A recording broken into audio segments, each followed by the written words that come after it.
Welcome back to the Carry Handle Podcast. My name is Bryce, and with me is always, or as always, is Kevin. There we go. I got it. Hi, Kevin. How are you? I am grammatically well. Thank you for asking. You're structured very efficiently. Oh, fuck. I forgot to bring up the thing.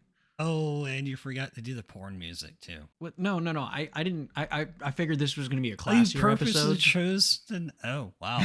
It was class. It was a very intentional. Before I get too far into this, I have to thank friends of the channel. Too late. Oh God, friends of the channel. First and foremost, my wife for making all of this very possible. We love you. Thank you so much, Hannah. Second up, we have Hammy 3D prints, thousands of products for firearm storage and other fun stuff like magwells and kill flashes and cooled gun displays and all that kind of stuff. 10% off carry handle 10 or whatever permeation you can think of. Mostly because I couldn't remember for a while, and now I have it written in front of me. So we don't get any kickbacks. They're just, or Hammy and his bunch of children making 3D things. Friends of the channel, we love them tons. Second up, we have 19 Charlie Tactical, gunsmithing, kydex holsters, thousands of dropship gun parts, accessories, and firearms. Mike over there, solid guy. We've had him on. If you got an AK, roller locked thing, belt fed apparently, literally anything, he can work on it, and gave us a 10% discount, the carry handle 10, just that, for 10% off on his website. Again, no kickbacks, just love him. Awesome dude. We also have, last but not least, Eastern Shore Sling Company, Maryland-based company. Gotta support MD, MD strong. Handmade rifle slings, custom sewing, dog leashes too. I say it every episode. We both have, Kevin and I, both have the Rhodesian brushstroke 550 cord slings. We love them dearly. Go ahead, go support them. Get an animal pet leash, And yeah, it's carry handle 10, or no, just carry handle, sorry. Just carry handle for 10% off. But without further ado, we have Mr. Hilton Yam from 10-8 Performance back on the show. Thank you again, sir, for coming on. Thanks for having me back. Yes, absolutely. Yes. I realize our intro back. gets longer and longer every time I do this. You just need to talk faster and faster. I know, that's what I watch YouTube videos on 2X. Yeah. Well, it's like I flipped my challenge coin, and he Nice. appears. There you go. You just There have you to go. flip it enough times. We can't tell you I how like many that. times to flip it, though. Like That's the Beetlejuice. secret. Yeah, Beetlejuice except 3 times, every other time. So we got the privilege of meeting you at the Lipsy's booth.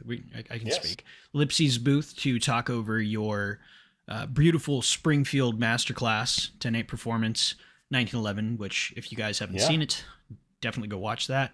But can you just give us a brief background with your kind of what it looked like building this project? Because recently, or not recently, but previous to this, you partnered with them for their custom shop, or was it a run of Yeah. operators?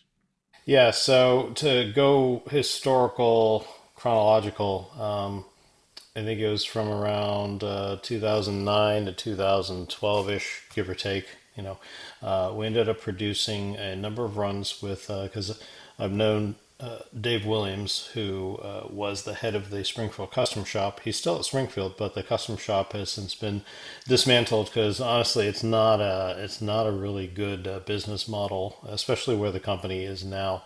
It's a lot of labor and not a lot of return. But they had a great custom shop, and I met him through. He was the lead on the custom shop guns that we used at work. The Springfield Professional was made under contract for us. So we did runs of, it was about 15 guns a piece over the course of those number of years. Ended up coming out serendipitously to 108 guns total that the custom shop did. They're TRP grade guns that were based off the Springfield operator, but with the custom shop guys doing the assembly. So there was a lot of nice touches, like a blended SNA magwell that they did through the custom shop that that was a super nice touch that custom shop guys are doing. They were really great to work with, and they're very responsive. So each run got better and better, and that kind of built on the foundation of a very long relationship that I had with Springfield Armory. And then fast forward to a couple years ago, I reconnected with my old buddy Jason Klossner over at Lipsy's, who is the senior vice president over product development over there and special projects. And we had tried for years to, in the past, I've known him for about 20 years or so, give or take, tried for years to come up with a partner to do a custom spec'd out 1911 to my spec. So some variations before, one of them was they did a run of Lipsy's exclusive combat operator. It was a gray Cerakote top, I think a black bottom, had my rear sight on there. It was a cool gun. I recall it was only a 9mm bushing barrel, and that was kind of the start. And we were thinking, we can make this bigger. We need to find someone who's willing to work with us on this. And that ended up going nowhere. We tried a few different logical seeming partners, and just kind of died on the vine. So a couple of years ago, we reconnected, and I said, "Hey, now I think it might be a good time to rethink this." And just so happened at the time, I had also reconnected with the marketing department at Springfield, and they had so kindly featured me on the cover of their quarterly print media magazine that they put out, The Armory Life. So it was a perfect time as I was riding high on their radar, and we brought this to Springfield, the idea, because Lipsy's, as you guys may or may not know, certainly if listeners, you may be aware that certain distributors, like Lipsy's is one of the nation's largest distributors. There's other ones who bring out, get the manufacturers do exclusive runs of guns that are basically, the distributor effectively foots the bill for the production. And like for example, Smith and Wesson, the Lipsy's did a Smith and Wesson revolver, the Ultimate Carry, which is a unique 5-inch, like a J or 5-inch, 5-shot J frame, and so they've got a lot of horsepower. When they say, "Hey, we'd like this," the manufacturers will listen up because they know we're not asking for like 5 pieces, something ridiculous. Or Yeah. they got some horsepower. You got some Yeah. juice behind that. Yeah. So the project that you see that you guys got to handle at SHOT Show, that came about. I mean, we had done some preliminary meetings prior to SHOT Show of last year, 2025, and then we sat in a very swanky meeting room upstairs in the convention area, and like upstairs, not one of those booth upstairs, like away from the convention hall, swanky. Oh, big money room, huh? Oh yeah. There's like cups and drinks and leather seats and Whoa. stuff. Oh yeah, I Leather felt so seats? underdressed. Wow. Oh yeah. Shh. Oh, Yeah, yeah. Yeah, it was like the Batcave. I had to wear a balaclava to go in there so no one would see me. But you were blindfolded. yeah. Everyone was blindfolded, so no Yeah, one knew. yeah. Yeah, so we had a meeting then, and it had already been kind of sketched out, and we hashed out the project, got it approved through multiple layers, and here it is. So in a space of a year, we basically got the project from just here's a PowerPoint presentation of some rough ideas, and pow, here we go. So That's a pretty quick turnaround in terms of it product was development. really, Yeah. it was frighteningly fast, frighteningly Yeah. fast. One of the things while we're talking about this one is, I pain myself because I have to for work to look at, comments. Always the rule: don't look at the comments. Wherever you go, don't look at never the do comments. it. I know. Yeah, unfortunately, I kind of do at least skim them. I got a pretty thick skin, and my eyeballs always are warmed up for getting, rolling my eyes when I see the Right, comments. right. But there's always, Springfield should have done this, or they made Hilton do this. Like, no, they didn't make me do anything. I got final approval and sign off on the thing, and also, I've been in this industry a really long time. I understand the ecosystem we're working with. I didn't go in and say, hey, you know what?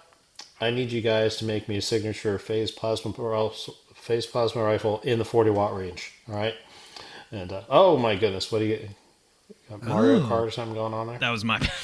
I was trying to bring up the comments from our video of you, and Oh, I was going to try and read one of them, but oh it God. decided it was going to play on full blast, even though the Oh, audio's on mute. where is that Wow. video? It's on Is it on YouTube. YouTube? Oh, okay. Yeah, I'll have to go check it out. yeah, Yeah, send me that link so I can put it in my media for people yeah, to go check absolutely. out. It actually got shared to 1911 forum, which was sort of a childhood dream of mine. So that was cool. Sorry, There you go. sorry about There you that. go. I wonder that would be a drinking game to see what kind of comments come up on Oh, oh, oh! that. There's 22 on it, and it's I actually stopped engaging a little bit because I was like, I don't I don't understand what's It's never. happening here. It's a never-ending game. You know, you Yeah, can't it's be it's a ignorant tough people.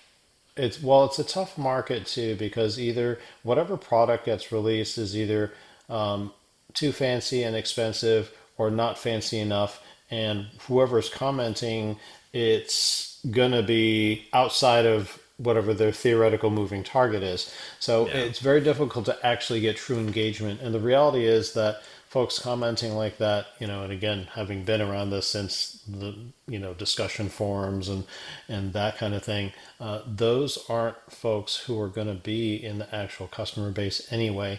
So it's a lot of the signal to noise is not what people think it is from seeing it on the internet. But back to the project, I can't say enough good things about how much freedom I had to explore the studio space. If I wanted more cowbell, we got more cowbell. So we Right got on. one of the things that I really thought would be cool was the serration pattern, which is a departure from anything Springfield has done, and it is reflective of the pattern I used on a few of my custom guns. It wasn't super prolific, but a few of the custom guns that I'd done back in the day. And I actually sent Dave Williams my cutter because it needed a custom cutter for the pitch and the shape of the serrations. And the hardest part, probably one of the hardest parts, was for them to figure out how to produce that abbreviated pattern in a production scale. Because Dave texted me, he said, "Dude, check it out," and it was the prototype of the gun, some months prior to launch. And I said, "That looks awesome." He said, "Yeah, there's one of them. Now is to figure out how to make more." how do I make multiple? Yeah, yeah, multiple, not one at a time, painstakingly Right. with him, probably on a manual mill, doing those one cut at a time. So those were some of the issues and some of the things, some of those aspects of the gun that people go, "Oh, this isn't right." It's like you're thinking of a single custom gun that might have a price tag of like say $6,000 or something if it had all the fantasy things that people are asking for, versus a production gun that actually only costs $100 more at 2,099 2099. Because also people can't hear properly in the comments. They're like $3,000. Like, oh my Oh my God, when god. does I 2099 know. come out to 3,000?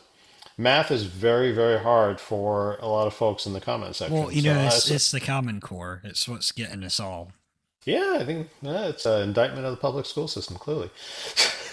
But yeah, so I mean, for only $100 more than a TRP, we're getting all these additional features and a bunch of my parts on there: slide stop, mag catch, my trigger, and the ambi safeties, the factory ambi safeties now a bar stock unit. Right. So yeah, And these my are, spring I'm plug. sorry if you already Yeah, said this, but these are TRP grade guns. The masterclass guns correct. are. Okay. Correct. So with a TRP grade gun, what it means is that with the parts they have, and I'll have to apologize to my friends at Springfield if the process has changed, but what it had been like when they did my custom shop guns, is a dude went out to the bins of the stuff and they measured and they matched them together. There is matching. They might hopefully have perhaps like some digital measuring or something more efficient, but the parts, if you take them apart, they're numbered together. They have a laser marking that matches them by serial number, so the slide and the frame are matched together, and they stay together during production. So anyone who's Wow. handled one goes, "Wow, this is fit up way nicer than I thought. I was like, yeah, because they put the effort to match them together.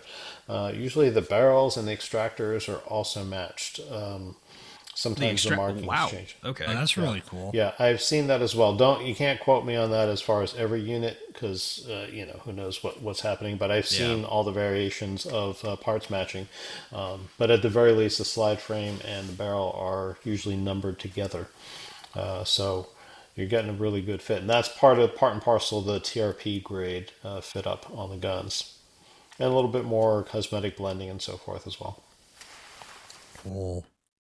So in terms of the serrations and like just some of the not necessarily the slide serrations, I apologize, but the checkering, did you spec any like different consistency for the checkering, or is it just standard Uh, standard I, whatever? s- I spec'd it at 20 LPI because that's what we had on the work guns, and that's what I Right. like.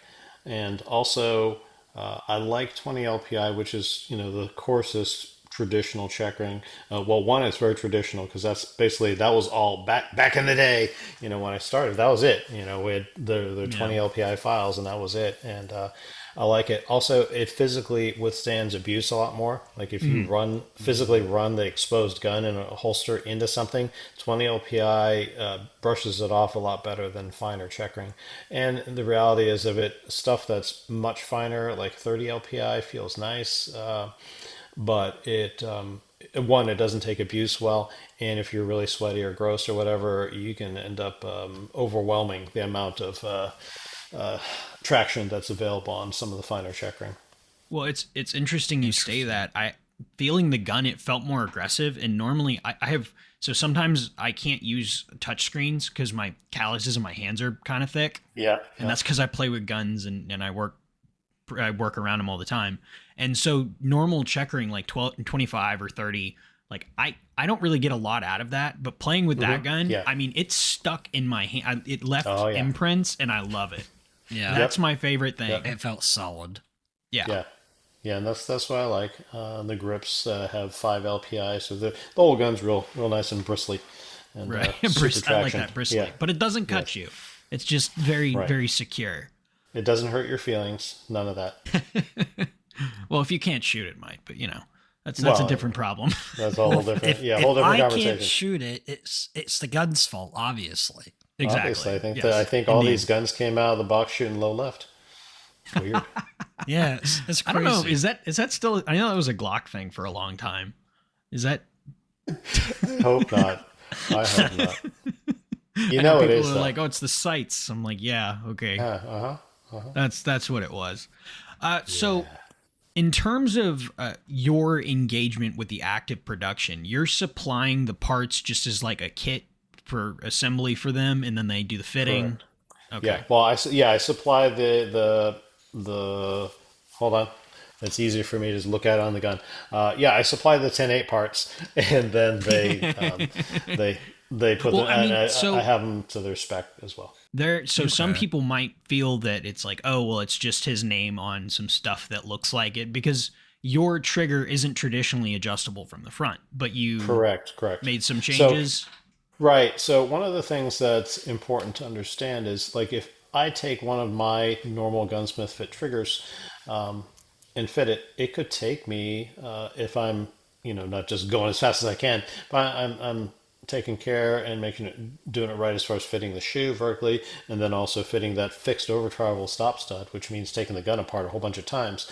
It could take me, like if I'm really fast, I could get the whole thing done in 20 minutes. If I'm having just some fits or whatever, it could take me 30 minutes. I don't know that, and I can't speak for how long they have in the guns, but I know that, it's not a gunsmith pouring over the thing for like a week to build one gun. Realistically, you know, adding 30 minutes of trigger only fitting to the gun is a ridiculous ask economically. So it was one of those things where I had offered, said, hey, I had made as a pilot for a prior failed project, an OEM version that had a straight through, pass through over travel screw adjustment. And so I made the triggers to the spec that Springfield wanted as far as the fit, so that it was more streamlined. Because the reality is, yeah, there is a lot of extra care put into building these, but it is still a production level gun. It is not a gunsmith built custom gun. There are smiths. I don't know what their title is at the factory, but there's dudes, because I've been there at the factory recently, with my own eyeballs looking, and there's dudes fitting parts that need a little persuading and stuff. They know what they're doing, but the reality is they're not building one gun in a week. They're building, a lot of guns. Right. So Would you say, just as sort of a tangent, would you say that Springfield has a more consistent production? Because I know traditionally, especially with like older mill specs, if you were trying to build them up, the tolerances were kind of, it was a little loose from gun to, or it would be right, right. inconsistent gun to gun. Yeah, yeah, yeah, yeah. So they're in a brand new facility, which again I had to sign so many documents to go in there, and I'm pretty sure that if it was okay, I would have worn a pillowcase over my head or something. But they have The an Tory tour. incredible, yeah, yeah, they have an incredible facility. And the thing is, this is also important to frame out. And you guys, know my history and the importance of history and context, because I see the comments, I see the discussions. I had a Springfield back in 2005 or whatever, and it was a piece of trash. So your Springfield's trash. Like, no, it was a brand new factory. And I'd noticed, and I told them this. I always was like, wow, I am so bluntly honest with these guys, and still they return my calls. Because starting in 2023, which I think is roughly when they started moving production in this new facility, and I saw the old one too, and the production got better and better. And we're talking like, hey, this gun I got in early 2023, it's pretty good. And then this is another gun I got in late 2023. It's a lot better. And then I was very deeply involved with the 2024 reboot of the TRP. And I saw that gun at a pre-production where I was like, this is nothing like that 2012 TRP that I have in the safe. And holy smokes, it's completely different. And believe me, if I wasn't pleased with it, it's like, hey, you know what? I'm good. I'm done. I'm just going to go do something else. Because I've been in this industry long enough where I'm not wowed by access or, like a free product or whatever. This is my name, my whole career attached to this. I will not, you know, I will not be swayed to say things. And oh, as an aside, because we're talking about this, I see a lot. It's like, oh, that person's got paid for that review. I don't know where this paid review thing is, because 25 years now. This is my 25th year as in the 1911 industry. I've yet to see this paid review thing. If you mean like, hey, no money changes hands for anybody doing reviews. Usually, there's product changes hands, and I mentioned this on the Patreon, Bryce. You probably saw that Yeah. video, but yeah, I mean, if someone is so wowed by getting a free gun that they're willing to basically sell their soul and their basically reputation for whatever that shiny trinket is, okay, then Yeah. whatever. And I know that that's a thing. Clearly, it's a thing. Yeah. And like I said, for me, it's more of a like, oh, you sent me this gun to review, it's free. Okay, that means I got to do a review. It's really not free, is it? So Yeah. I got work to do. Yeah. Okay. So and it depends on everyone's, on your business frame of mind. I have a business to run. Anything Yeah. beyond that's Right. more work. Right. Yeah. Fostering So relationships yeah, is in your best I've interest, yeah, probably. yes, yes. I apologize if I got off on a pretty wild tangent, but hey, it's all info. Well, we're No, here for the well, I mean, tangents. to be fair, I did my own a couple That's all right. times. All You, good. you got to All catch good. up, pump them numbers up, Yeah. There you go. That's right. So, This, That's right. you mentioned the trigger and there are other changes to other like the slide stop and stuff like that. Is that just to kind of dovetail into production that they have existing? Absolutely. Okay. Absolutely. So my regular slide stop has a 200 thousandths pin, and their barrel lugs are cut to engage with a 196 pin. It doesn't mean there's space in there. It's meant to engage to a 196 pin. and that's just the spec that they've always used. And they built some of the original sample guns with my 200 pins. And they're like, yeah, we can do this, but it's kind of slowing the process down. Can you make it with a 196 pin so it matches our production dimensions? Like, oh, well, yeah. Yeah, that's So, pretty simple. All right. All yeah, right. yeah. So not for anything other than convenience and production. Yeah, absolutely, Okay. absolutely. It had to fit in this because again, we that MSRP that was a genuine surprise. I didn't think I thought it was going to come in. The gun was going to come in some bit higher, Yeah. based on the parts and all that. And it was, and again, I can't speak for how they, the accounting mojo that they're doing, but a lot of it also is because of smart choices in production. So Right. So Yeah. some people might hear smart choices in production and maybe have a loose idea of Springfield's history and immediately go to MIM. yeah. So what can you speak to the MIM usage in the TRPs and why that's probably not as big a problem as people think? Yeah. So, and again, it's the context and history, like we've been saying, are very important because if you said, "Hey, this, early 2000s gun is full of MIM," like let's, consider some of the brands out there that kind of gave the process a black eye, and also in its infancy in the 1911 world, because there's a lot of MIM stuff out in other industries where it matured and then no one cares. It's just transparent. And there's polymer service pistols that are filled with properly engineered metal injection molded parts. In fact, the most prolific polymer service pistol in the entire world, one of its key components, its locking block, is metal injection molded. They really don't break. If you look at it, I know, right? Wow. Part of it is the Wow. engineering, though, because that part was designed around that those constraints. A lot of the 1911 parts originally weren't. The quality of metal injection molded parts that Springfield is using, in which the TRP grade guns, my gun specifically, has let's see, should be the firing pin stop. The I got to really think hard on this. Firing pin Disconnector or stop. sear? Yeah, the disconnector and sear and the plunger tube. I can't speak for the grip safety because honestly, I haven't had time since SHOT Show to take this apart yet. Because at one point, like the Prodigies, early Prodigies had machined grip safeties. I don't. But either way, I don't care what the grip safety is made of because it's not doing that hard of a job, physically hard of a job. So, Yeah. well, I think the biggest part that they changed over is the thumb safety. Because if there's one part that I go, wow, I'm really not super delighted that it's metal injection molded or cast for that matter, because they actually used to be cast. A different brand name used metal injection molded. It's very easy to get the heat treat wrong, and that joint, which is a tongue and groove joint that joins the two halves, that is a high stress area that doesn't fare well if the metallurgy, which to include the heat treat, is not correct. That snaps. Or if it's too soft, like a casting, it just Yeah. opens up, It and then the opens two up. Yep. halves, yeah, the two Yeah. halves have a independent life from one another. Seen that a lot, Oh, geez. even on top quality components, which unbeknownst to a lot of people, were cast. So from different I've had brands. the budget Wilson Combat ambi thumb safeties. Hmm. They eventually they Yeah, just kind of are on yeah, differently. They're and on that's different worlds. actually yeah, They and they that's still talk to actually one another though. yeah, kind of like the telephone game. They get it wrong though. Yeah. Well, Are you well, up or so down? I'm kind of yeah, halfway. best I can do is on.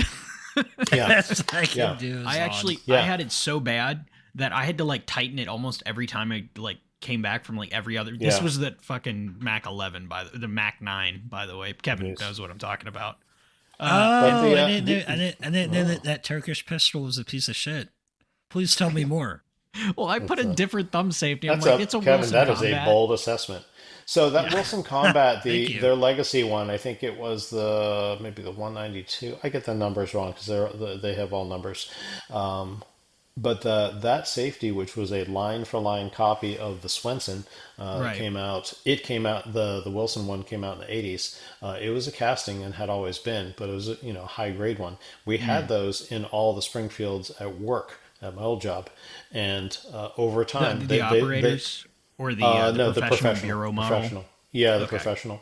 Okay.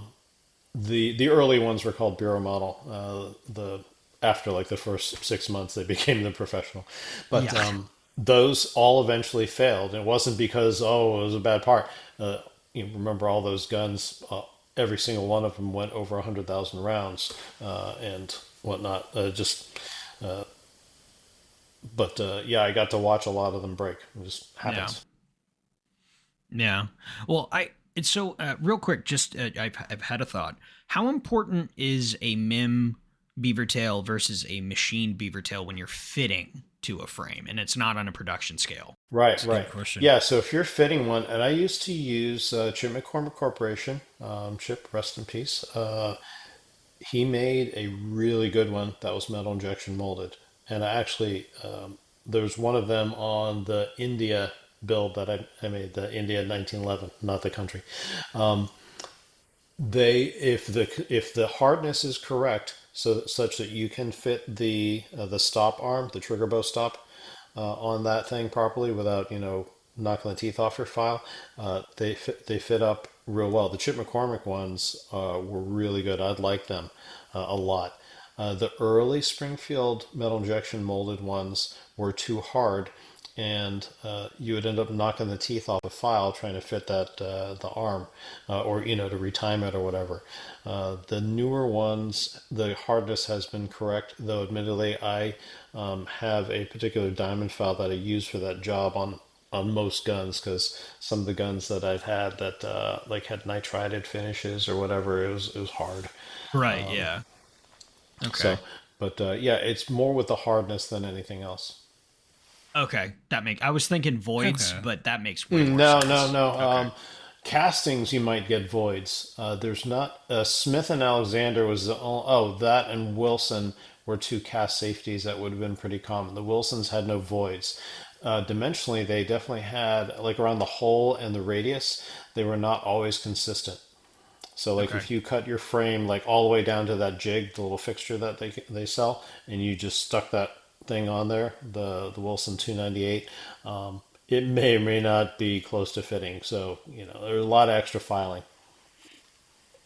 Well, so real quick, just to go back to the slide stop, I've had another thought. My tangents Mhm. are never ending. You'll never Hey, find it's the all end of good. that. Was there a purpose other than like commonality for you choosing the 2000s measurement instead of the 196, or was Oh, like no strength or anything like that? for 200,000s is per the 200. I'm GI sorry. print. Yeah, the maximum spec of the frame hole in a GI spec gun. Okay. One made to print. So they left some room in there because two world wars. They just wanted the guns to basically throw together.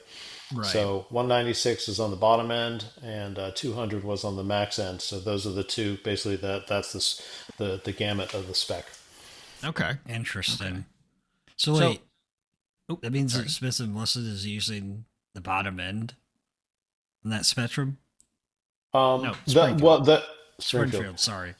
They're using the smallest one because that leaves you room if there's wear. You can always put in a bigger pin. Oh, Yeah, okay. Okay, that yeah. What makes kind of sense. That service was engine actually do an you use? old school bullseye thing. Oh, Where okay. they'd fit the barrels, the match barrels, fit the feet of the lower lugs to a smaller pin, and then as the gun shot in, if you wanted to tighten it back up, you put in a slide stop with a bigger pin. Yeah, Okay, that makes yeah. sense. That's a Oh, pretty thank old you. school thing. Okay. Interesting. So, in terms of the serrations on the gun, I Hmm. I I know this is probably old hat, and we've definitely covered this before. But for the listeners that don't know, other than being featured on builds before, like, can you Hmm. walk us through the design of those very iconic Yeah, 10-8 yeah. performance serrations, please? Yeah, so the serrations for the listeners, since we're on audio only, at the rear of the slide, they are abbreviated such that they don't run all the way to the bottom of the slide. So when you're shooting the 1911 with your thumb on top of the safety, as you should be when you're shooting a 1911 pattern pistol, that includes 2011s and their clones. No matter how good your beard is, I don't care. And So, no taping the safeties right, or right. the So grip what safety. Right, right. So what happens is that with traditionally on a gun with the serrations running all the way down, and if there's not a good D-horn on the underside of the slide, you end up getting kind of a little eaten up by the bottom of the slide on extended training. So, and I didn't invent the feature. I was one of my early influences and mentors into the business was Paul Liebenberg, incredibly innovative guy who also taught me the value of parts design, such that you can truly create your own signature build, look, and function. So he used abbreviated serrations of a different style on many of his guns, and an homage to him, and also just he was a huge influence in a lot of the stuff I do. Right. You used a couple of his or you worked with him to develop a Magpul or a Magpul, Magwell. That's right. uh, So Paul had this crazy interface that required CNC machining a rail around the circumference of the bottom of the frame, which also needed to be abbreviated about it's like 250 thousandths. You lop off the bottom and make the CNC cut rail interface around what's left, and then the horseshoe slides onto it, and yeah, it was pretty crazy.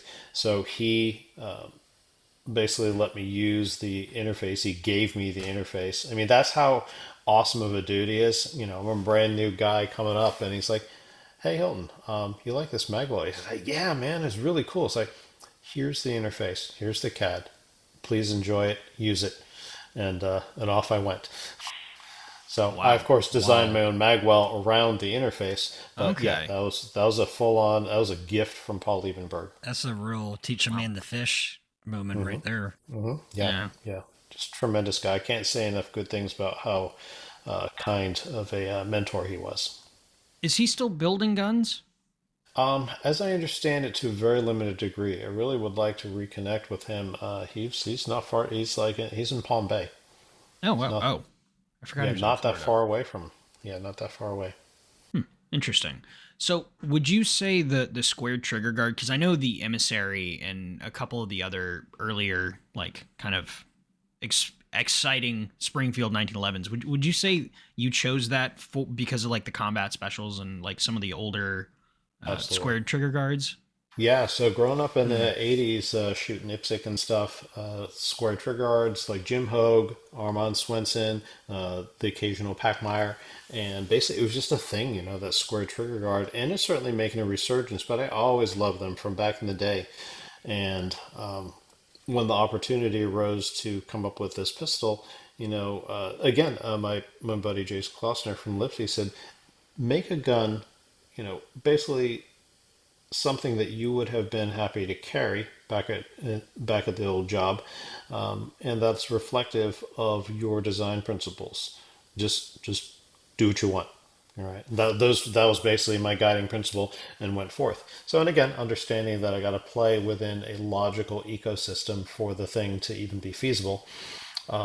I understood that Springfield had done a square trigger guard before, and initially they're like, we can't do a square trigger guard. I was like, you already did. Oh wait, yeah, we did. Oh yeah, yeah, we can do a square Yeah, trigger yeah, yeah. guard. We could do that. Yeah. Oh So yeah, we did do that. yep, yep. Well, the way I'd asked for it initially, it seemed different because I'm asking for a checkered frame fitted to a completely different slide configuration. But once they wrap their minds around the process, like, oh yeah, yeah, yeah, we can do this. So yeah, that's probably the one of the few things on the gun that's a concession solely to style points. Everything else has some function. Square trigger guard just because I dig it. Appreciate that. We dig Yeah, it too. Yes, we do. yeah. Yep. And also, I mean, people are complaining about, fill in a feature, just pick a random one. Like, look, as of right now, there's been 115 years of production of 1911s. I wanted to do something that was fresh, which, I mean, there's not a lot of space to do that.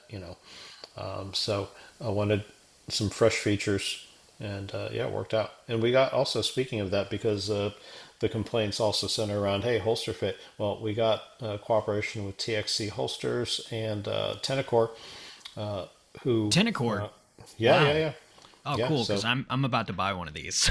there I you need go, a there you go. holster.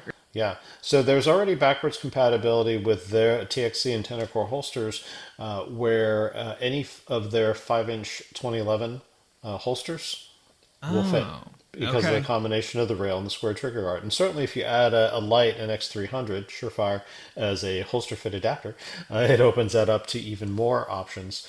And right now, they have a couple of my guns, both of the companies, and they're working to make sure that they have mold specs and everything else to get the fit to their standard. Because they sent me the holsters and I said, yeah, they fit, and they're like, okay, well, good, but can we check to be sure, make sure they're to our standard? So they're Yeah. working on that. And those guys, both companies, have been awesome to work with. You know, So, LAS Concealment also has holsters that do 5-inch 2011s, and I yeah. used a bunch of those as well. Okay. Now, Excited. is there any is there a reason they're doing dedicated night or dedicated holsters? Because like the 2011, is there like extra tolerance where like it kind of flares out That's or? going to have to be for them to answer, because Okay, that's why they wanted the guns to check to see. fair Because enough.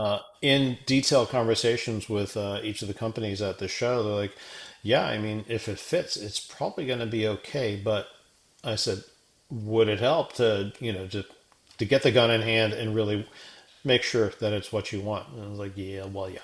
Right. Yeah, that So does Like, make it, sense. it should work, but I mean, if we had the gun, mhm. That could make it better. You're like, that okay, was Well, have the one gun. thing I was I mean I was going to buy the gun anyway, but being apprehensive about wanting to actually carry this thing because, obviously, uh I was taken aback just by I know it being compatible with a 2011, but being compatible and being purpose built in my mind sometimes aren't necessarily mutually sure, yeah, exclusive. yeah, I get it.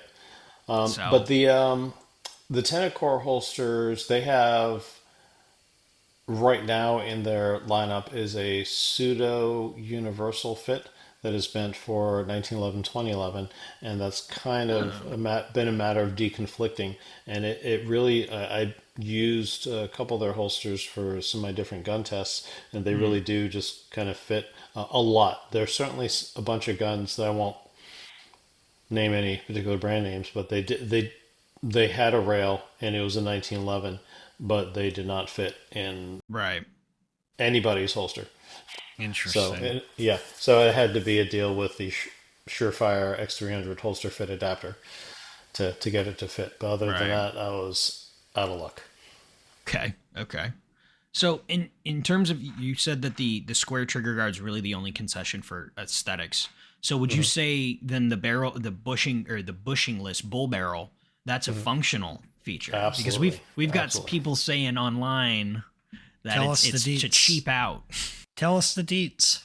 Yeah, I'm not sure how that's I a didn't even know how to cheap. reply to that personally, but I Because was like, you can't. I I mean, it's know. like if your dog comes in and steals your sock, are you gonna ask him, so why did you steal the sock? Is it because you like the Thorlo brand or the Smart Wool? Why?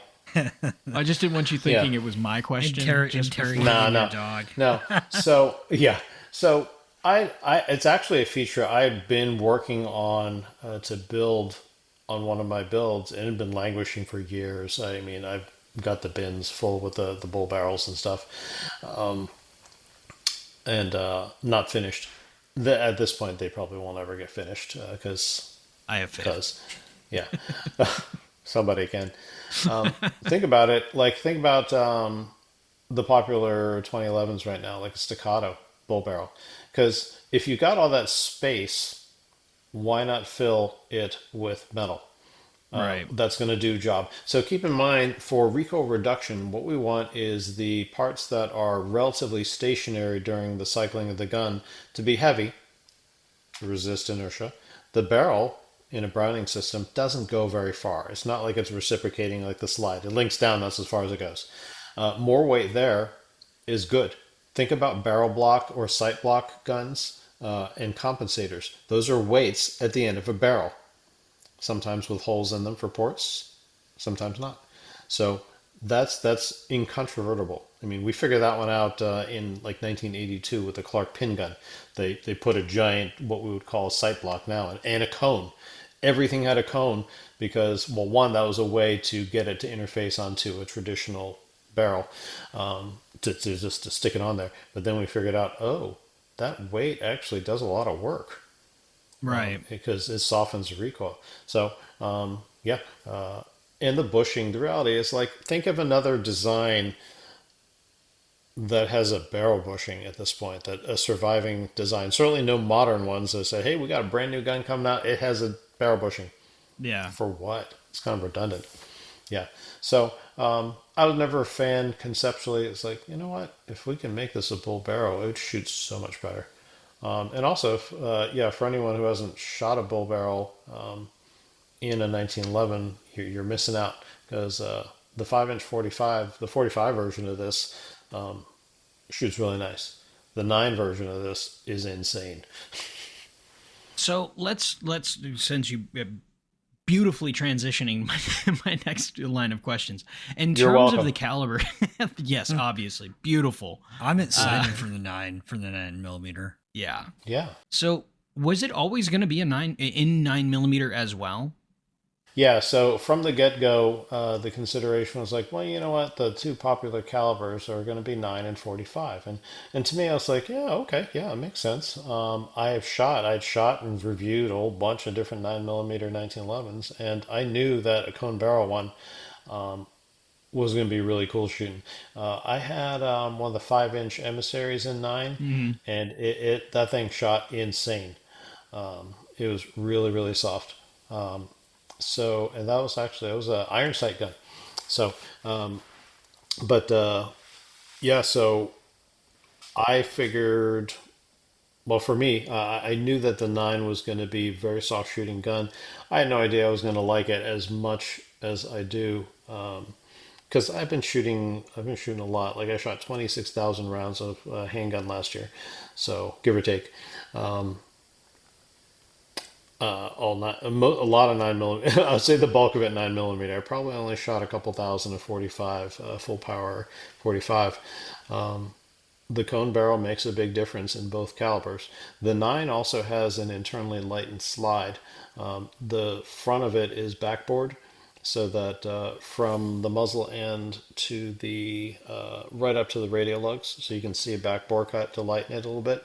And then there's two mill cuts, like square end mill cuts, behind the breech face. You can see it from underneath the slide, from the underside. And what that does is lighten the slide on both front and the back, because it's real easy to get, especially in the older bushing barrel 9 millimeters, especially 5-inch guns, get a real pogo stick kind of feel to them. Like, the gun's soft, but you can feel it in recoil. It's like a little sluggish, and then when Yeah. all that mass slaps forward, it's like, ooh, real heavy. What the light and slide does is balance that out. So it cycles really flat. It's so popular to say it's really flat. That's dependent on the shooter, but it doesn't have the pogo stick type tracking where it goes gaboing, gaboing, gaboing Yeah. in either direction. It's quite neutral in its return. I It's dig it. interesting that you bring that up. My only apprehension, because I was going to buy the 9 millimeter no matter what, even so, I used to train a lot more active. I have a 2 year old now, so not near as much shooting or training as Oh, I'd oh, like. I get But it. I get I it. we so I my full time training gun for a long time was a 9 millimeter range officer, which Hmm. I had only gotten up to 8,000 rounds on it, but then it started doing like it locked up the slide in the barrel, like I had to jam it on a desk Oh, to wow. unlock it mid class, which wasn't super fun. Hmm. And then I started noticing that only part of the barrel hood was engaging the slide, so only one you could actually see light through it, and I'm like, all Hmm. right, that's interesting. But the one thing I did not like about that gun was how, exactly like you said, pogo sticky, is Hmm. I would see the sight go down and then go past the target and then come back up. Yep. And that's the same problem I have with Glock 34s is I love Yeah, the there's gun. too much slide mass. Yeah. Yeah, Hmm. exactly. So that was my only. I was talking to Kevin about that. I was like, man, I really hope this isn't the same thing because damn No, it, it, that gun it looks good. Yeah, it is not, and that's one of the other things with the the combination of the cone barrel and a properly balanced weight slide, so that you don't have an excessive amount of lift and just a lot of bobbing. Because a lot of the weight distribution in a bushing barrel, 9 millimeter, 1911, gotta make sure you get all the numbers right, is because the slide is relatively heavy, and there's just, yeah, the weight distribution just comes out wrong. Oh, It's possible to get okay. them, obviously, done. You can spring them. It's a very delicate balance, and you have to use the basically the same ammo that you sprung it for, where you can get it to reciprocate evenly. But it's a delicate balance, and that was kind of why, for a long time, I really just was not that amused with 9 millimeter 1911s, because most of the ones I had, even nice ones, they didn't track that well. Soft, but just didn't track that well. I remember reading on Interesting. one of your forums about the your 9 millimeter loaded. I think you were playing Hmm. around with that. I think that was like the only Stainless one. gun I ever saw from you with a full length guide rod still, which I thought was weird. Yeah, I was running I think a tungsten guide rod, because I was trying to get the weight distribution right, to kind of even out some of the pogo stick stuff. Didn't quite work out. Tungsten guide rod worked. I mean, that was one of the things guys did. You had to spring it real light, and also because of how light you had to spring the gun super light, so that when it closed, there was an excessive amount of spring tension. And what that ended up was that if you gripped it such that you applied inward pressure with your thumb, or if you had big thumbs or gloves or whatever, you could stall the slide.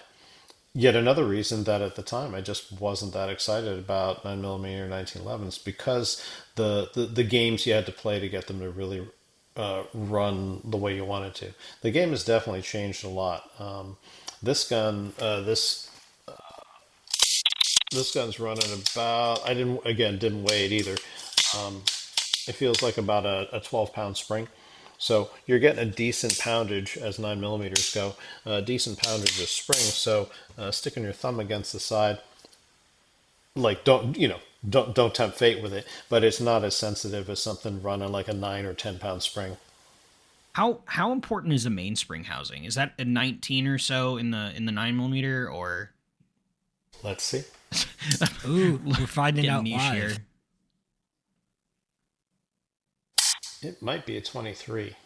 Okay, Because I know that the Springfields tend to need to run a 23, because they're running a double extra power firing pin spring and a titanium firing pin for, basically maximizing the amount of drop safety you can get out of a Series 70 style 9 millimeter. it's a very good way of putting that. Yeah. Interesting. So you need to have the maximum spring, because if you run a 19 in it, it's possible, because I did that with some of the guns that I did for the instructional DVD set I did years ago. Because I basically worked with whatever ATO. parts. Yeah, with whatever parts. Like Wilson Combat sent almost all the parts, so I stuck the springs in that they did, and it was some oddball combination of them. And I went to the range to test fire the gun, and I heard, "Ha! I thought this gun should go off." Then I did the mental math, and I was like, "Oh, right." You're Change springs working. around, and yeah, then gun go bang. Yeah. Interesting. Well, so really quickly, I this is probably obvious because it's a modern 1911, but in terms of the rail, was it always going to be a railed gun? Oh Hmm, yeah. that's a good Um, question. yeah, I like the rails on 1911, because at this point, if you don't have the capability to mount a light, for whatever purpose, I mean, think about again any other gun that's not a 1911. Generically, just about everything that comes out has a capability to mount a light, because it's 2026. You should have that capability if you want it. Right. But, Okay. but what if I want to practice the lever stance? You can. You got a square trigger guard, and I you was gonna can say he go. has the square trigger guard for You that. can go old school with that if you want to. Hooray! Yeah. I'll beat him to death with my mag light and then shoot him with There my you go. pistol. There you go. Like, make sure it's like a 5D cell mag light. My dad still has one of Obviously. those. He was Of he was a course. he was a Yeah, it'll federal put out agent for like a a while, blistering and 5 lumens. yeah. Well, he Blistering he five kept like lemons. oh jeez, my dad was an agent or was a federal agent for a while, and he had one of those things when I was younger, Nice. and he was like, "Don't worry, I don't need to grab my gun. I'll just hit him over the head." I'm like, well, yeah, that's That's fair. old school. That's old school. I know, right? I love that.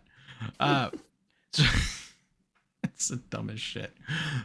So do you have any plans on making it like a commander size or anything like that, or a 4 inch barrel, or is it in this in this setup how you as you have it with your master class? Is that how you want it in terms of This initial format is how I want it. I understand that and this the nature of anytime you introduce a new product, whatever it is, and you spent goodness knows how long getting that to market.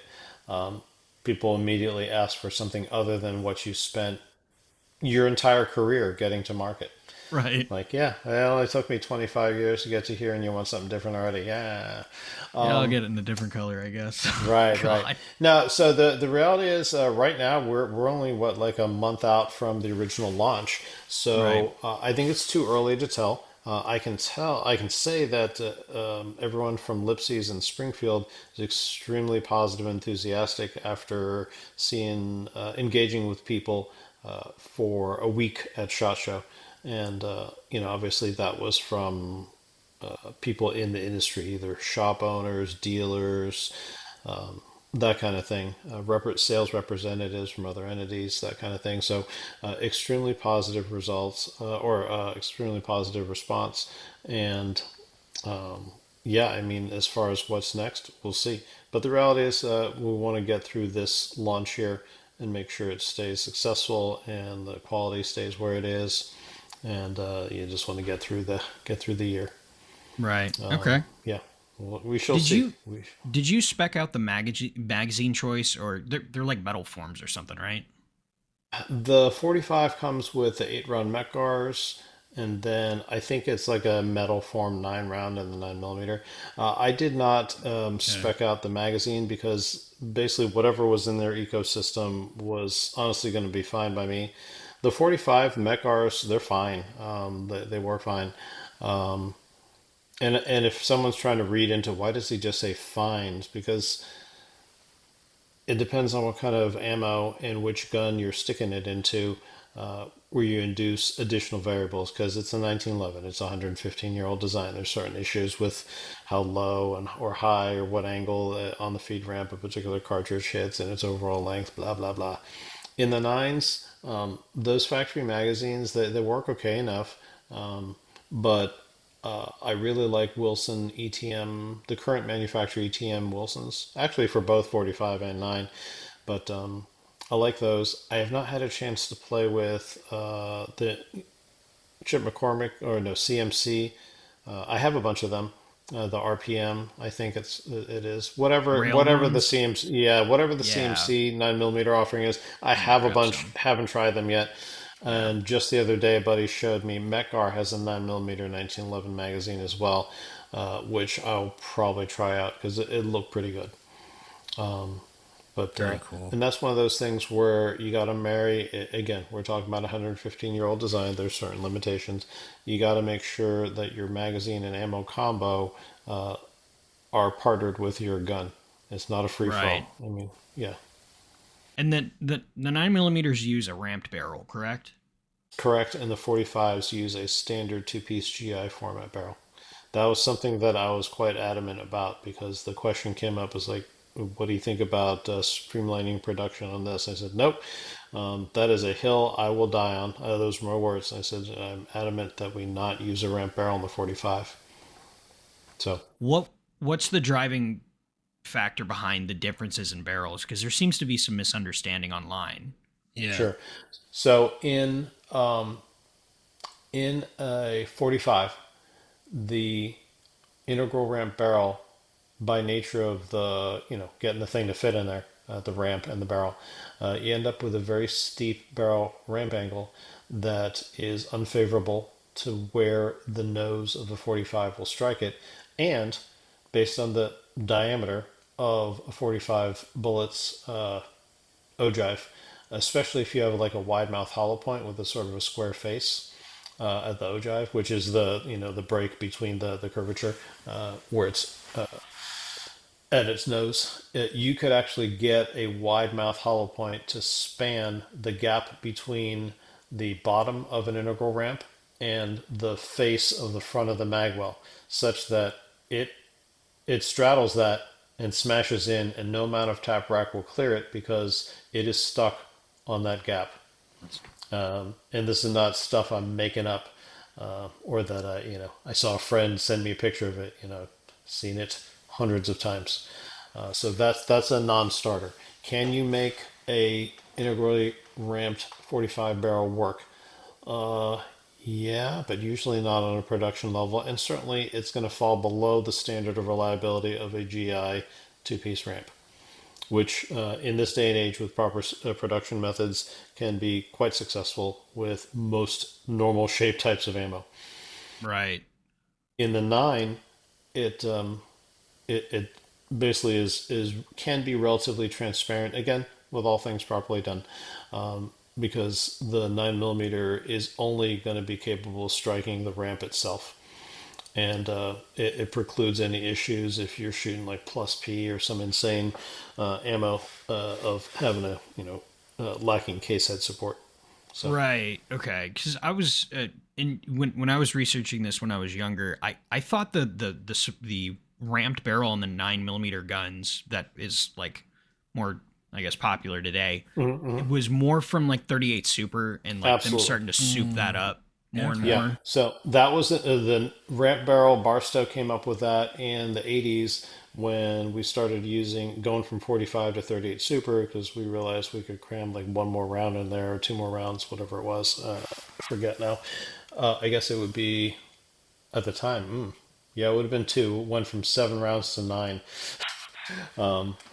Yeah, and shooting power factor back then was 175, and to run the comps, I remember running like a 195 or 188, a 188 power factor on mine because running a triple port comp. I was shooting 124 grain bullets at 180, whatever velocity made a 188 power factor.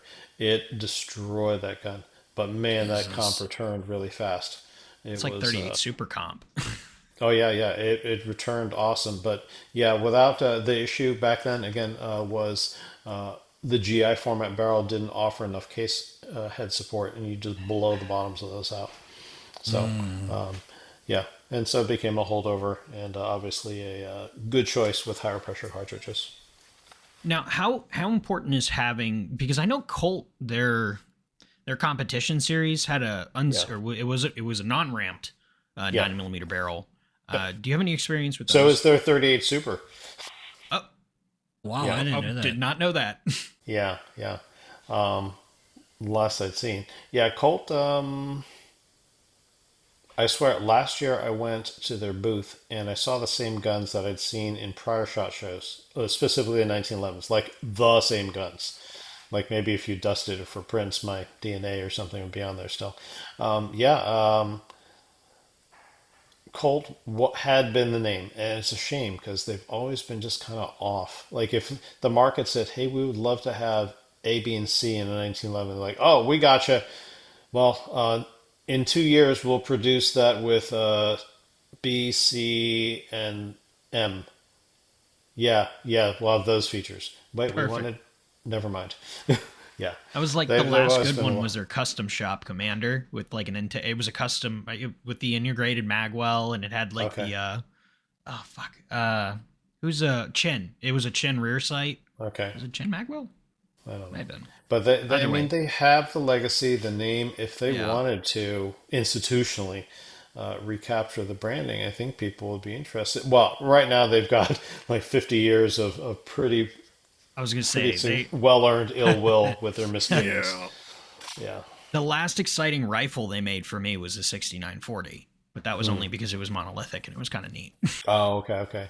I have a 6920. Yeah, but those used to be like the benchmark, but now they're all Hmm. like piecemealed third party. I'm Hmm. getting off topic again. Damn it. Yeah. Yeah, All right. I feel a tangent coming on. Oh no, Yeah. I'm No, glad to Kane, start. it's here.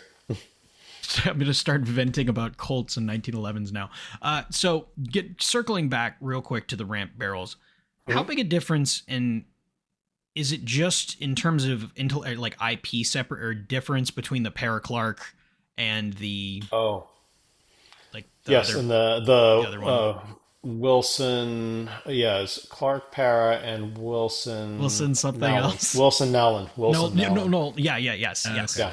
Yeah. Yeah, it was just a matter. One of them uses a cutter going in from the top, and one uses a cutter going in from the front. And that's not to do with like the impact surface being radial instead of a square. It just doesn't. I mean, conceptually, Right. sure, but it's just how that it was executed. Because one of them clearly the cutter is coming in from the top on the Clark Para to create basically a radial impact surface, and then the Wilson Allen comes in from the front and creates a flat one. It doesn't Right. matter. Okay. Not Interesting. Okay. Fair enough. enough. So the only other real question, I know this has been long in the tooth for me, does the TRP still use a Preston ejector, or is it pinned? Ooh, that's a good They've been question. pinned. They've been pinned for a while, and again, I haven't cracked this particular gun open. Started pinning all the production guns ejectors for quite some time. Been a few years. Like I think the 2023 guns that I started Okay. reviewing, maybe even earlier than that, 2021. I can't exactly nail down exactly when. I guess I couldn't. Could say I couldn't pin down. Put them cheap. Oh, oh, what a My good pun. Yeah. just for reference, my 2016 is Preston. It does not. Okay. It Yeah. is not pinned. Yep. So then that would Yeah. be That was a whole pre different their. era. Yeah. Yeah. It was 10 Yeah. years ago. Yeah. Yeah. So yeah. That poor gun. Is Pendon better than Preston?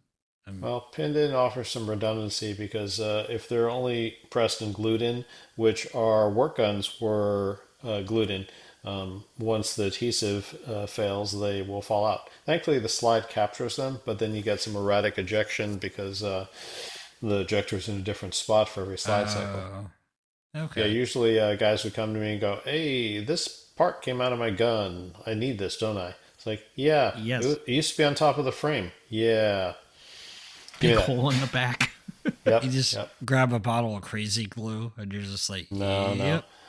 Mine looked like We'd send them to Quantico or Springfield. mine started looking like it was floating, so I tapped it like not very hard with a mallet to get it to seat back because I was just like, I don't have the time. I don't care. I just want to try and shoot it. And it snapped off like clean, completely clean on the top. So I also broke a Wow. drill bit trying to get it out. Oh yeah, yeah. So that's in there pretty fucking good. So somehow I got to get that out of there. Oh, And dear. then I'm gonna If rebuild the you gun and use sell a it. oh yeah, if one way to do it is if you use a torch but don't melt it or mess up the heat treat, um, and heat up the leg, the air inside will expand and push the thing out. That doesn't always work, but since it only was pressed in to start with, Oh, yeah, that's a good point. Wow. you have an above average chance of that working. But if you melt your gun, that's on you. That's fair. Well, I'm gonna buy a replacement. It's fine. Oopsie. Oh Yeah, my the goodness. ejector is one of those designs that it's a holdover. Like no sane person would either choose to design or manufacture an ejector that had to go in like that anymore. Right. It's back when they were making them in mass production for World War II. They were just churning them Well, out. there's limitations to how parts could be designed back then because the machining practices and Right. technology that was available. So drilling two holes into the slab and then making a thing with the little legs that corresponded made more sense than machining that. Well, keep in mind it was meant to be a replaceable part. So there, technologically they didn't have the options to do other things like have a stamping that inserted or something like that. Hmm. Interesting. I always thought an interesting design would be a dovetailed, like a blind dovetail for a stamp steel part. But Yeah. I don't know how Well, you would Wilson implement Combat that. has a good solution that they use on theirs where they unify the two legs into a big oblong island. So Huh. instead of having two fragile legs, it's one big long oblong island that plugs in.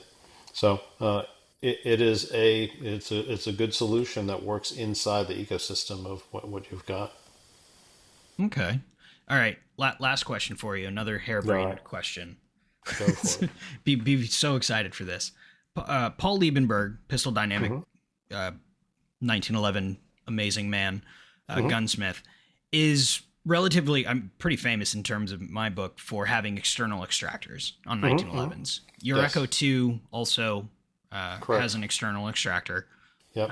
which for people that don't know, that's the Alpha series that you like the custom guns that you build.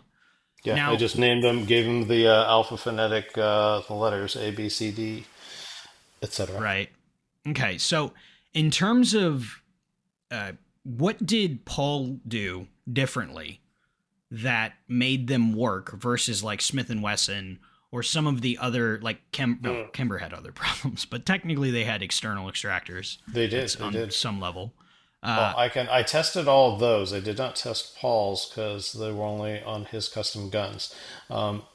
In the most simple Point terms, the Caspian. location, right, Caspian.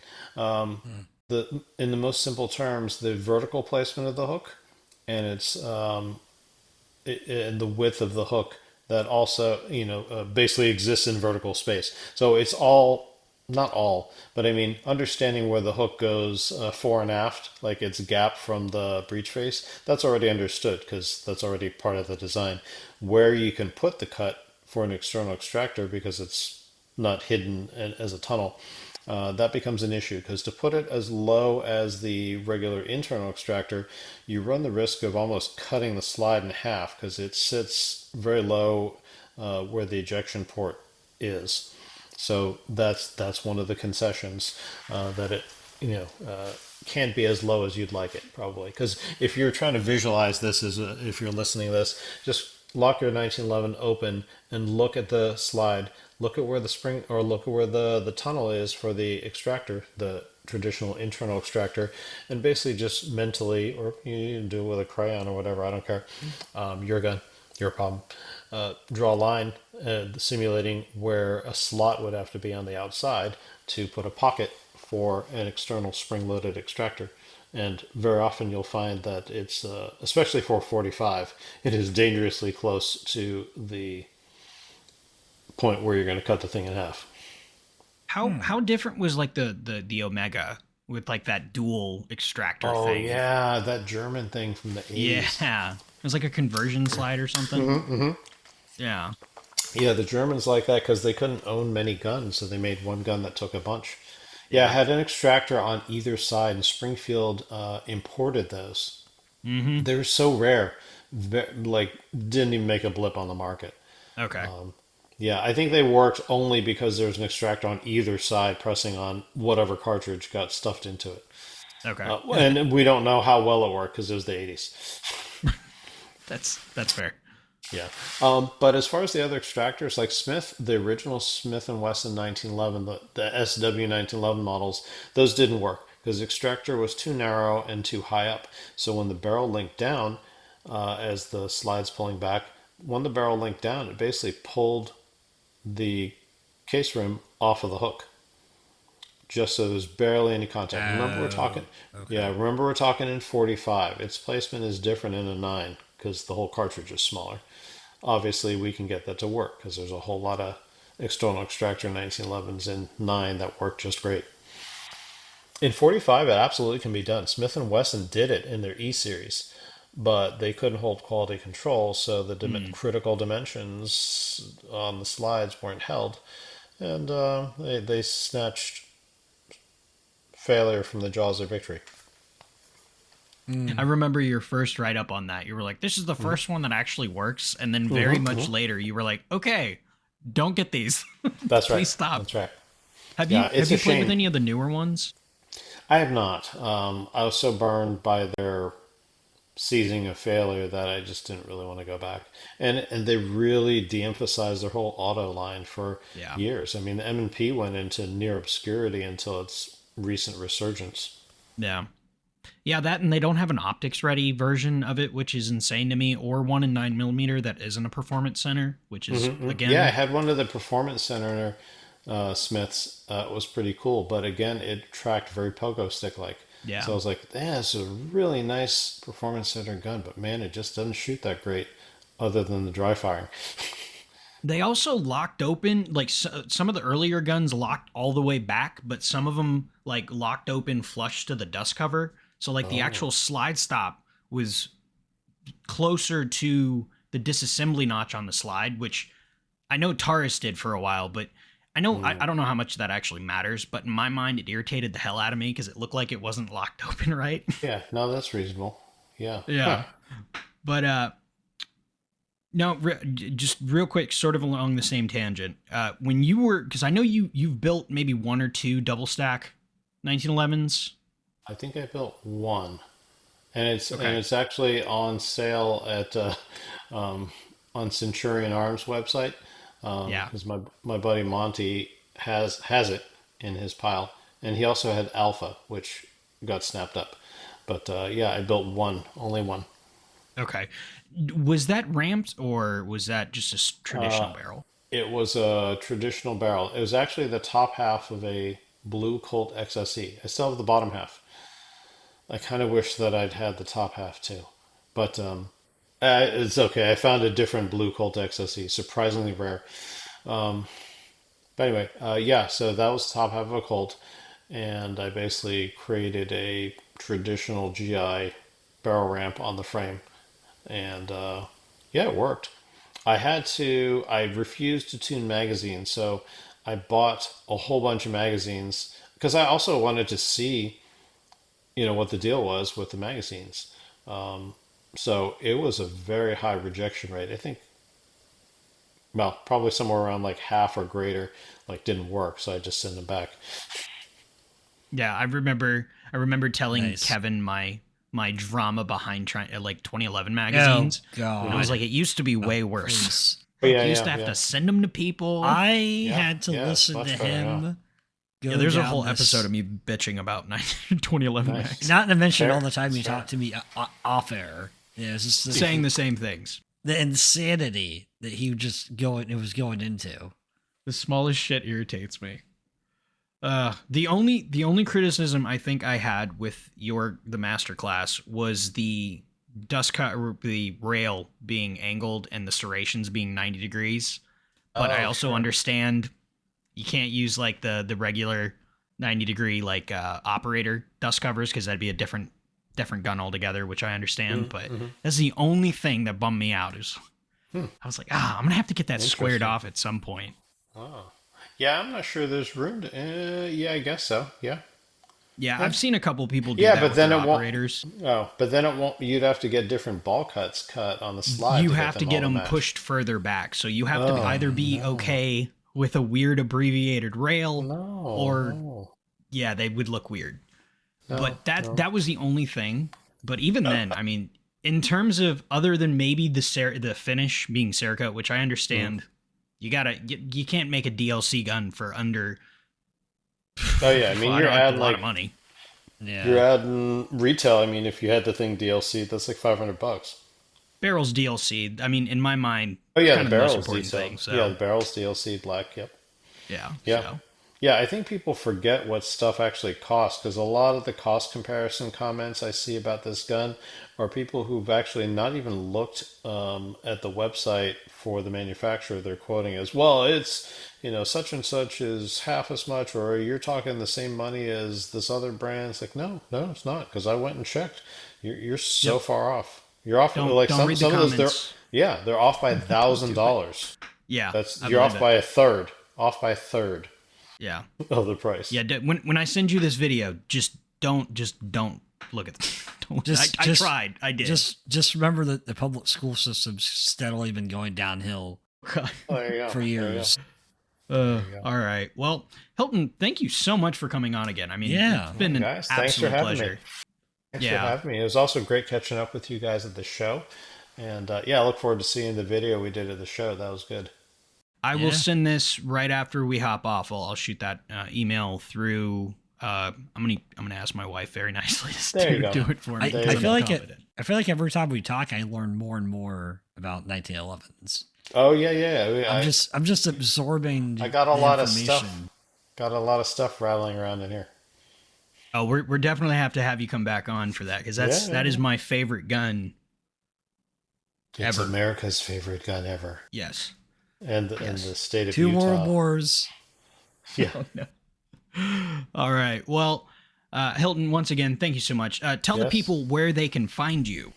All right. You can find me on the socials at Instagram at 108 Performance, and also on X and Threads. And really, the best place to find all the cool stuff is on Patreon, also at 108 Performance. Right. Excellent. And then for any of the 1911 fans, I think the spur hammers are back in stock, right? Oh, they just got out of stock and they all sold out right away. Damn. I didn't. I Sorry. forgot to order one. I was so Yeah, mad. everyone was very excited and bought them all right away. Shit. All right. Well, I'll buy one again. Probably at some later point. this year. Fuck. All right. Well, thank you again, sir. Last but not least, thank you to the listeners of this show. We honestly could not do this without you. We really, really appreciate you guys tuning in and making this at all possible. Listening to two silly goobers talking about nonsense to people that are way more professional than us. So thank you. Best way to support the show is buy. Or, I'm not going to tell you to buy stuff, but if you do find yourself needing things that our friends of the channel offer, use the discount code. Tells them where you heard it from, and they'll be like, "Hey, they're not a waste of my time." That'd be cool. Don't forget the comment too. We love yeah. death threats and love you. All things. We accept brain dead comments about things you don't understand. Potentially, this is how I make friends. By the way, Either I'm so either social. or. We may or may not read it. Yes. Oh, I read it. I just may not reply to it because it's hurting my brain. Test my literacy. Indeed. Well, once again, thank you so much. Leave reviews on Spotify, all the places. Once again, thank you so much, and we will catch you guys next time. I'm going to find the outro and roll it. Roll it.